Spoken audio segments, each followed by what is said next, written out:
నమస్తే, welcome to garam garam వార్తలు. ఎట్లున్నారు? అంత మంచేనా? నాకు తెలుసు వార్తలు చూసేందుకు తయారుగా ఉన్నారు కదా మీరు. చలో మరి వార్తలు చూసే ముందు హెడ్లైన్స్ చూద్దాం.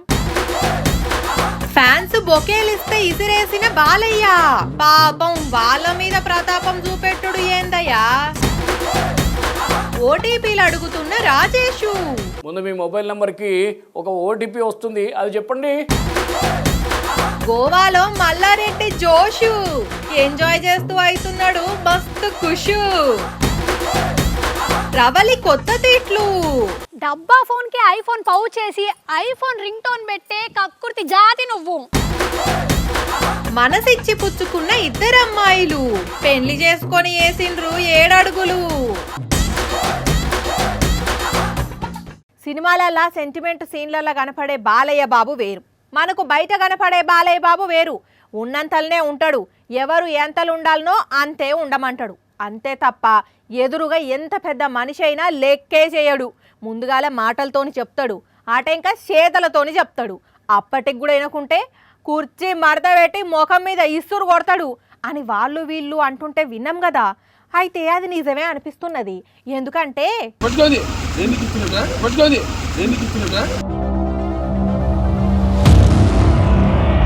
ఓర్ని ఇది ఎక్కడి కోపము? బొక్కల బొకేలు ఇచ్చిండ్రనా లేకుంటే బొక్కల బొకేలు ఎందుకు తెచ్చిండ్రనా? ఒకరిద్దరంటే ఏమని అనుకుందాం, మళ్ళా ఇంతమంది డైహార్డ్ ఫ్యాన్స్ మా మాస్ లీడర్ బాలయ్య బాబు, మా ఎమ్మెల్యే గారు అని డబ్బులు ఖర్చు పెట్టి మరీ కొనుక్కొచ్చి చేతిలో పెడితే శనక్కాయలు తిని పొట్టి ఇసిరేసినట్టే ఇసిరేస్తున్నాడు. అగ చూడండి ఎంత కోపం చూపెట్టిండు. ఇంకా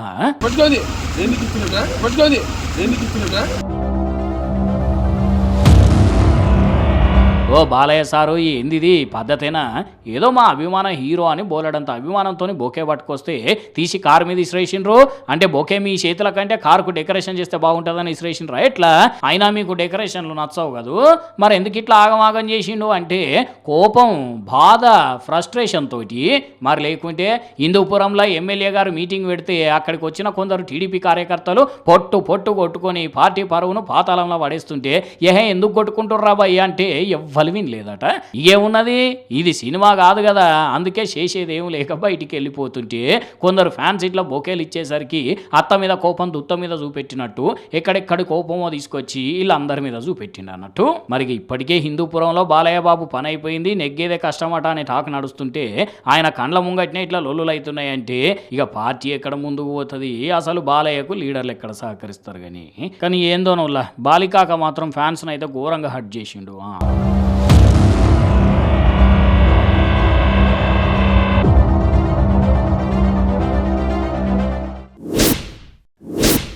మల్లారెడ్డి అంటేనే మస్తు మజా, మల్లారెడ్డి అంటేనే మస్తు జోకులు, మల్లారెడ్డి అంటేనే సింప్లిసిటీ, హై ప్రొఫైల్, మల్లారెడ్డి అంటేనే డ్యాన్సులు పాటలు, మల్లారెడ్డి అంటేనే అందరినీ నవ్విస్తాడు, మల్లారెడ్డి అంటేనే మస్తు ఖుషు, ఎక్కడ తగ్గడు. ఒక్క మాటలో చెప్పాలంటే పాలిటిక్స్లున్నా పాలిటిక్స్లో లేకున్నా ఎక్కడున్నా రెచ్చిపోతాడు, అంతే, చేయాల్సింది చేస్తాడు. ఇంతకు ఏం చేసిండంటారా? చెప్పుడెందుకు, చూసేయండి. రైట్ మల్లన్న. మల్లన్న మజాక కారు పార్టీలో ఉండి ఇంతవరకు కారు నడిపిండో లేదో ఎవరు చూడలేదు, కానీ సముద్రంలో మాత్రం సరదా డ్రైవింగ్ తోని ఏమో ఎంజాయ్ చేస్తున్నాడు. ఇంకా ముఖ చిత్రం చూడండి, ప్రపంచంలో ఉన్న సంతోషం అంతా నా ఒక్కని సొంతమే అన్నట్టు ఎట్లా వెలిగిపోతున్నదో. రెచ్చిపోదాం బ్రదర్, భార్యలేక మస్తుకుంది వెదర్, రెచ్చిపోదాం బ్రదర్. మామూలుగా లేదుగా ఎంజాయ్మెంట్. ఇది ఒక్కటే కాదు, మళ్ళా ఇంకా ఈత కూడా కొట్టిండు. జాలీగా ఎంజాయ్ చేయరా, సరదాగా జగమంతా చుట్టేసేరా. నీ కథ సముద్రంలో ఎవరు ఉన్నారనే కాక ఇక్కడ కూడా విక్టరీ సింబల్ చూపెడుతున్నావు. ఇంకా దీని తర్వాత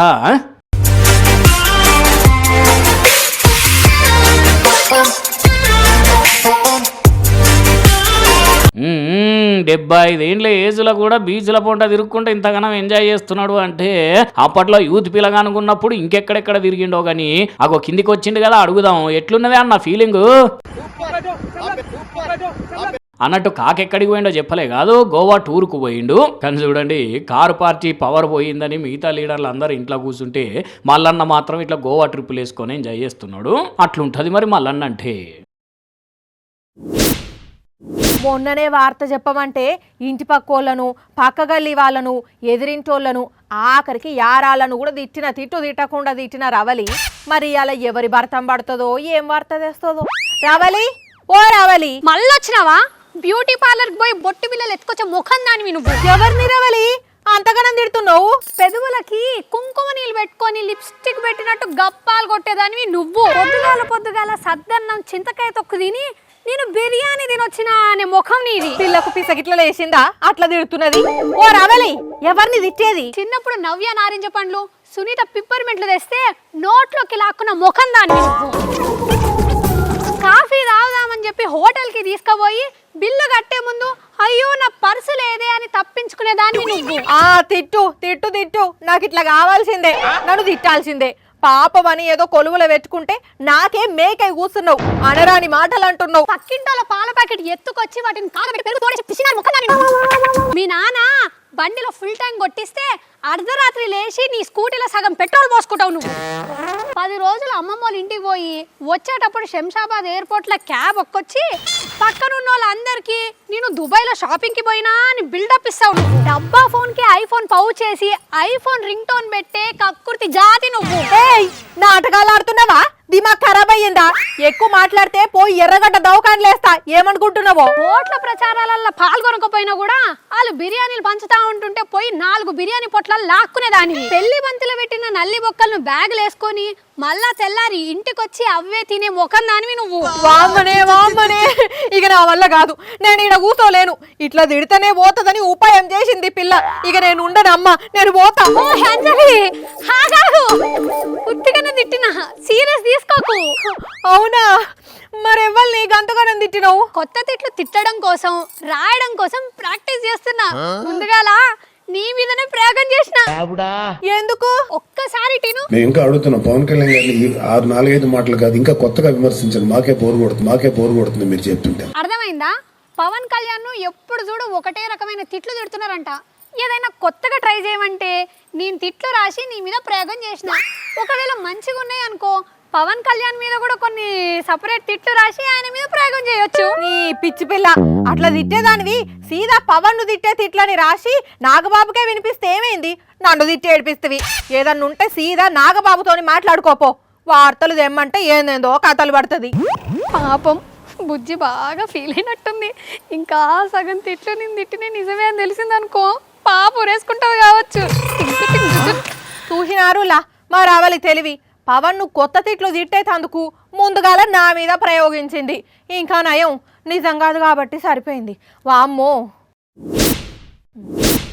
ఓ రామక్క, ఎల్లక్క, పుల్లక్క, మల్లక్క, యాదమ్మ, ఆండాలత్తమ్మ, శేషమ్మ పిన్ని, ఓ వాణి వదిన, తొందరగా రండి పోదాం. ముహూర్తం టైం అయిపోవస్తున్నది.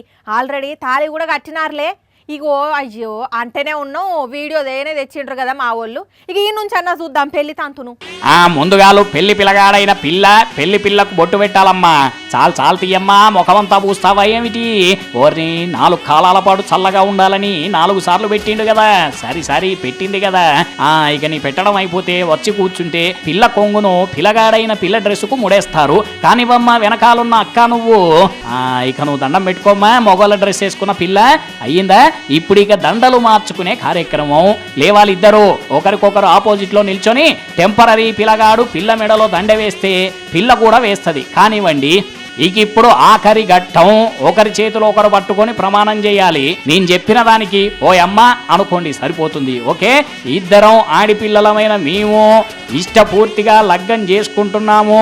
మాకు మేమే పెనిమిటి పెళ్ళాలము. రైట్, అయిపోయింది ఇక పెళ్లి. చేలో ఎక్కడికి పోతారో పోండిగా. అర్థమైంది అనుల ముచ్చటేందో? ఎస్, 2 అమ్మాయిల పెళ్లి చేసుకున్నారు. మరి సుకుమార్ల పేర్లేందో తెలియదు కానీ ఉత్తరప్రదేశ్ దేవ్రియాలో డాన్సర్లట ఇద్దరు. మరి ఎన్నడో ప్రోగ్రాంలో మూమెంట్లు చేస్తుంటే ముచ్చటగా మనసులు కలిసినట్టున్నాయి. మనం కూడా కలిస్తే అయిపోతుంది. ఇక ఎంచక్క ఇద్దరం కలిసి ప్రోగ్రాంలు చేసుకోవచ్చు. నువ్వు నన్ను ఆడియచ్చు, నేను నిన్న ఆడియచ్చు, పాటలు పెట్టుకొని ఎగరొచ్చు అనుకున్నట్టున్నారు. ఒక్కటైండ్రు ఇట్లా. మళ్ళీ ఇంకా వీళ్ళ అద్భుతమైన పెళ్లికి అగ్రిమెంట్ కూడా రాసుకున్నారు. కానీ ఏందో ఈ మధ్య సేమ్ జెండర్ పెళ్లిళ్ళు మరీ ఎక్కువైపోతున్నాయి. సరే ఎవరి పైత్యం వాళ్ళది కానీ వీళ్ళు బాగానే చేసుకున్నారు కానీ పాపం పెళ్లికి వచ్చిన వాళ్ళకే ఎంత కోసైందో ఎంత ఇల్లని దీవించలేక మరి కాదా శీఘ్రమేవ సుపుత్ర ప్రాప్తిరస్తు అనో పిల్లా పాపలతో కలకాలం కలకల్లాడండి అనో దీవిద్దామంటే వీళ్ళే పాపలాయే వీళ్ళకు పాపలు ఎట్లా పుడతారు ఇక కానీ భలే గమ్మతి కథలు పడుతున్నారు కొందరు ఆడాడ ఇక వీళ్ళు సంసారం ఎట్లా చేస్తారో వాళ్ళకి తెలియాలి. కాంగ్రెస్ పార్టీ 6 గ్యారంటీలకు దరఖాస్తు చేయని వాళ్ళు ఏం రందిపడొద్దు. ఇప్పటికైనా ఫామ్లు నింపి ఎంఆర్ఓ ఆఫీసులలో ఇయ్యుండ్రి, అంతా మేము చూసుకుంటామని నిన్నటికి నిన్న మంత్రి పొంగులేటి సార్ అన్నాడు. రువ్వడిగా ఫామ్లను అన్నింటినీ డేటా ఎంట్రీ చేస్తున్నామని కూడా చెప్పిండు కదా. ఆగు సార్ అట్లా అన్నాడో లేదో పట్నంలో చూడుండ్రి ప్రజాపాలన దరఖాస్తులకు ఎసోంటి పరిస్థితి వచ్చిందో. ఎస్ స్కూటీ మీద తమ్ముని దగ్గర ఉన్నాయి, కింద రోడ్డు మీద పడ్డాయి, మొత్తం తెలంగాణ ప్రజాపాలన దరఖాస్తులే. అదేంది ఎంఆర్ఓ ఆఫీసులు ఉండేటివి ఇక్కడెందుకున్నాయి, తీసుకుపోయి ఏం చేస్తున్నారు అంటే తమ్మున్నే అడుగుదాం. చెప్పు తమ్మి ఎక్కడి నుంచి తెస్తున్నావు ఇవన్నీ? హయత్ నగరా పాపం వీళ్ళెవరో దరఖాస్తు చేసుకురు పాపం. హయత్ నగర్ ఎల్బీ నగర్ ప్రజాపాలన దరఖాస్తులు బాల్నగర్ బ్రిడ్జ్ మీదకి ఎందుకు వచ్చినాయి తమ్మి? ఎవరు ఏనా ఏం పేరు మరి అన్నెందుకు ఆగమంటారు? అగో అన్న వస్తుండట ఆగమంటున్నాడు. అసలు అన్న ఎవరు చెప్పుమంటే మళ్ళీ నాకు తెలియదు అంటున్నాడు. ఇంతకు నువ్వెవరు ఏం చేస్తావు అంటే పని చేస్తావు ఇవి ఎక్కడ తీసుకొస్తున్నావు? నిఖాత సల్లగుండా భలే ఉన్నది పో. ఇక ఈ ముచ్చటి ఇటు ఉంచితే ఇటు చూడండి. ఇదే కదా ఆఫీస్ ఆఫీస్లో బాబుని ఆఫీస్లో ఇంట్లోనే తీసుకెళ్తున్నాను. 200 మ్యాటర్ ఏంటంటే మొన్నటి వరకు వచ్చిన దరఖాస్తులను అధికారులు డేటా ఎంట్రీ కోసమని కొందరికి అప్పగిస్తే వాళ్ళు బయటికి తీసుకుపోయే క్రమంలో ఇంత ఆగమైందన్నట్టు. ఇప్పుడు ఈ వీడియో సోషల్ మీడియాలో ఫుల్ వైరల్ అయ్యి మంత్రులు పెద్ద ఆఫీసర్ల దాకా పోయేసరికి హయత్ నగర్ కుత్బుల్లాపూర్ టీం లీడర్లను అయితే సస్పెండ్ చేసినరట. గానీ అయ్యలు పెద్దసార్లు మంత్రులు కాంగ్రెస్ లీడర్లు కోటి ఆశలతోనే 6 గ్యారెంటీలకు అప్లై చేసుకున్నారయ్యా పబ్లిక్. ఇదేనా మీ ప్రజాపాలన? ఇట్లా రోడ్ల మీద పడేసుకుంటేనేనా పోయేది దరఖాస్తులను? ఒక్కటి మిస్ అయ్యి అవసరం ఉన్నోళ్లకు ఒక్కరికి లబ్ధి జరగకుండా ఎంత నష్టం ఉంటుంది పబ్లిక్. గింతాలకి ఈజీగా పంపించేది దరఖాస్తులను ఎవరికి పడితే వాళ్ళకి ఇచ్చి ఎట్లా పడితే అట్లా. వీళ్ళు ఫామ్లనే హ్యాండిల్ చేయలేకపోతున్నారు. ఇక ఫామ్లు ఉండి రాష్ట్రాన్ని ఏం హ్యాండిల్ చేస్తారని ప్రతిపక్ష వాళ్ళు అందుకునేటోళ్ళు అందుకుంటూనే ఉన్నారు. కానీ ఇవన్నీ కనీసం కంప్యూటర్ల కన్నా ఎక్కినాయో దరఖాస్తులు. గ్యారెంటీలు అంటే గింత గ్యారెంటీ లేకుండా పోతే అనుకోలేదు. ఉన్న వార్తలన్నీ చదవడం ఒక ఎత్తు అయితే మా మోతవారి రాజేష్తో వార్త చెప్పించడం ఇంకో ఎత్తు అవుతున్నది. నాకు ఏం చేస్తున్నాడో ఏమో అయ్యా. హలో నమస్కారం అండి, మేము తెలంగాణ గవర్నమెంట్ ఆఫీస్ నుండి కాల్ చేస్తున్నామండి. చెప్పురి సార్. మీరు 6 గ్యారెంటీలకు అప్లై చేసుకున్నారు కదా? అవును సార్ చేసుకున్నాం. మీకు ఇందిరమ్మ ఇల్లు కావాలా? ఎవరిదైనా వర్లేదు సార్, ఇల్లు కావాలి. అసలే మాది పూరి గుడిసే, ఎండ కొడితే వెలవేల, వాన కొడితే బొలబొలనే అట్టుంది పరిస్థితి. మరి ఫ్రీ కరెంటు? ఫ్రీ కరెంట్ ఏం సార్, గ్యాస్ కూడా కావాలి. అసలే మాది పెద్ద ఫ్యామిలీ సార్. ఓకే మీ ఫామ్ పరిశీలిస్తే మీకు ఆరేంటి ఇంకొకటి ఎక్కువ ఇచ్చినా తక్కువే అనిపిస్తుంది మాకు. అంటే మాకు అన్ని ఇచ్చేస్తారా సార్? ఇస్తాం కానీ ముందు మీ మొబైల్ నెంబర్కి ఒక ఓటీపీ వస్తుంది, అది చెప్పండి. హలో సార్, మీ వాయిస్ వినపడట్లేదు sir. Hello hello hello hello hello hello hello sir hello. కరెక్ట్గా ఓటీపీ చెప్పే టైంకి ఫోన్ కట్ అయిపోయింది.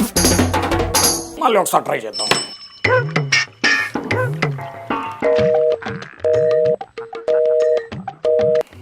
ఓ రాజేషు, నువ్వు ఆఫీసర్ ఏంది? అసలు ఎవరికి ఫోన్ చేస్తున్నావు? ఓటీపీ ఎందుకు అడుగుతున్నావు? ఏంది కథ? నువ్వు ఉండమ్మో అంజలమ్మో కాసేపు ఆగు. రింగ్ అవుతుంది. హలో హలో ఎవరు? సార్ నేను తెలంగాణ గవర్నమెంట్ ఆఫీస్ నుండి కాల్ చేస్తున్నా. మీరు 6 గ్యారెంటీలకు అప్లై చేసుకున్నారు కదా? అప్పు మేము ఎవరి దగ్గర అప్పు చేయలే. అప్పు కాదండి, అప్లై 6 గ్యారెంటీలకి అప్లై చేసుకున్నారు కదా? అసలు మీరు మాకు ఎందుకు అప్పు ఇచ్చారు? అప్పు కాదు మహాప్రభు,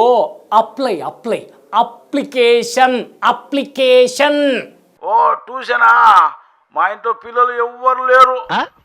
ఫోన్ పెట్టే.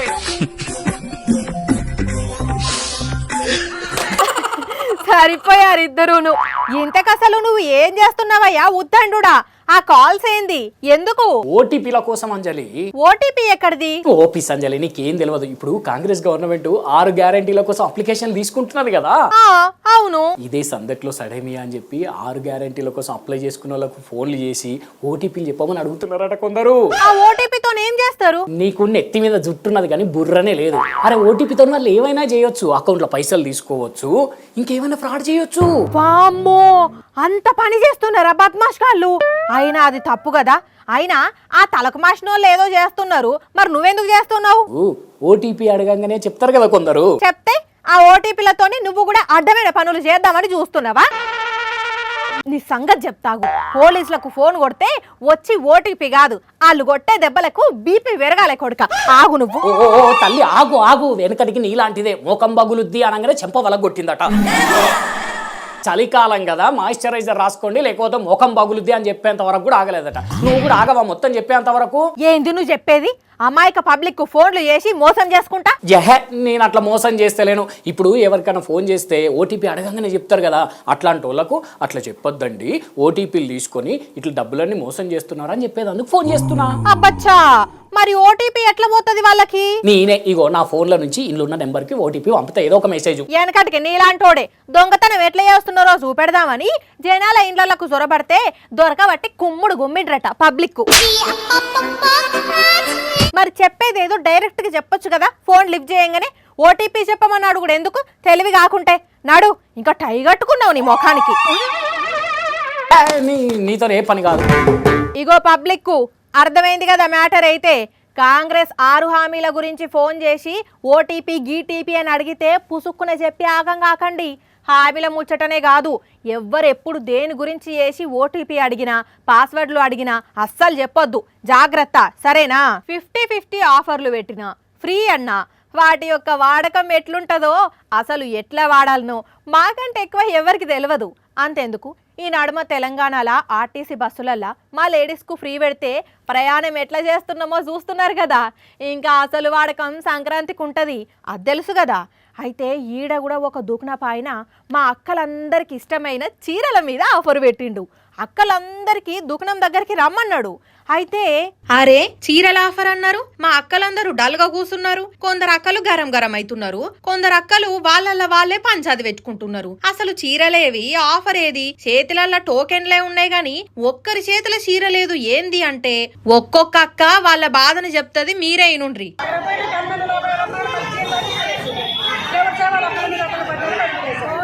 డబ్బులు తీసుకుని టోకన్ ఇచ్చారు, మరి చీరలు ఇవ్వలేదు. ఇచ్చేసారు, వందనాలకు అందేశారు. మా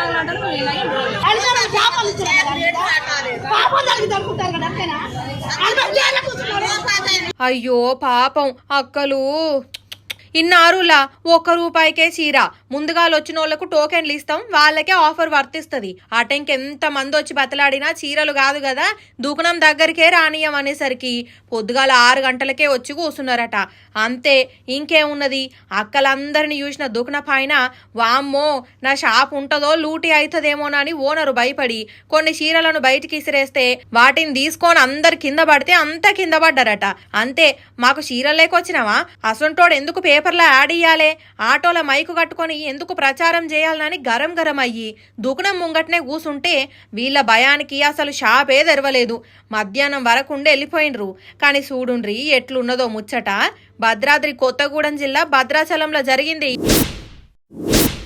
ఢిల్లీకి పోయినా, బొంబాయికి పోయినా, బెంగళూరుకి పోయినా అని నువ్వు ప్రూవ్ చేసుకునేటందుకు నీ దగ్గరున్న బస్ టికెట్లనో విమానం టికెట్లనో చూపిస్తే సరిపోతుంది. నేను ఎక్కడికి పోలేదు, ఎక్కడ తిరగలేదు, ఆ రోజు నేను కొలువులనే ఉన్నా, ఆఫీసులనే వర్క్ చేసిన అని చెప్పినా ఎవ్వరు నమ్మకుంటే సీసీ ఫుటేజ్ చూపిస్తే ఎవ్వరేం మాట్లాడలేరు. ప్రూఫ్ ఉంటే అందరూ గమ్మునుంటారు కదా. అయితే ఇక్కడ మాత్రం ఏం జరగలేదు, కానీ ప్రూఫ్ ఉన్నది. అరే అట్లెట్లా అంటే ఇగో ఇట్లా చెప్పే కదా, అందుకని పైసలు కట్టకుండా ఆగిండట అన్న. కానీ ఎన్ని రోజులు చూసినా మాఫీ కాకపోయేసరికి ఇంతలా బ్యాంకు పోతే ఏం జరిగిందో చెప్తాడు అన్న. ఈనండి ఏం చేయాలని 7వ ఆఫీస్ దాకా అగ్రికల్చర్ ఆఫీస్ని కలిసిన, ఎవరికి నాకు తెలియదు అంటే 7వ ఆఫీస్ పోయినా, 7వ ఆఫీస్ పోయి కూడా దాన్ని ఎంక్వైరీ చేస్తే సిస్టంలో డెత్ అని చూపిస్తున్నది. ఏం చేయాలి సార్ మీరు డెత్ అంతా ఏంటంటే మీరు లెటర్ పెట్టుకోమని చెప్పినారు. ఆ లెటర్ పెట్టి కూడా 3-4 నెలలు అవుతుంది. దాన్ని ఇంతవరకు అయితే ఎవరు తీయలేరు సార్. అన్యాయం పాడుగాను చూసినరా, నేను చచ్చిపోలేదు మొర్రో అని 3-4 నెలల నుంచి తిరుగుతున్నాయి, వర పట్టించుకుంటున్నారట. వాళ్ళ వీళ్ళు కలిసిన వాళ్ళు ఏం సంగతి నువ్వు చచ్చిపోయినావట అంటుంటే పానం ఎట్లనో అవుతున్నదట. ఈ లోన్ మాఫీ చేసి నాకు నేను బతుకున్నట్టు సర్టిఫికేట్ ఇయ్యండ్రయ్యా అంటున్నాడు. కానీ భలే కష్టం వచ్చింది పోను అన్నకు. అరే చక్కదనంగా బతుకున్న మనిషిని ఎందుకు చచ్చిపోయినారు రాసిండ్రో, మరి ఎవరు కంప్యూటర్లకు ఎక్కించిండ్రో అట్లా పాడే కానీ భగవానికి కూడా రావద్దు పోన్రి కష్టం. అయ్యో ఇక ఇవి మరి ఇవాళ గరం గరం వార్తలు. మళ్ళీ రేపు ఇదే టైంకి ఇట్లనే మంచి మంచి వార్తలు పట్టుకొని వస్తాం మీకోసం. అప్పటిదాకా ఏం చేయాలి? చూస్తూనే ఉండండి సాక్షి టీవీ. టైం గుర్తున్నది కదా, రాత్రి 8:30కి, మళ్ళీ పొద్దున 8:30కి ఉంటాం మరి.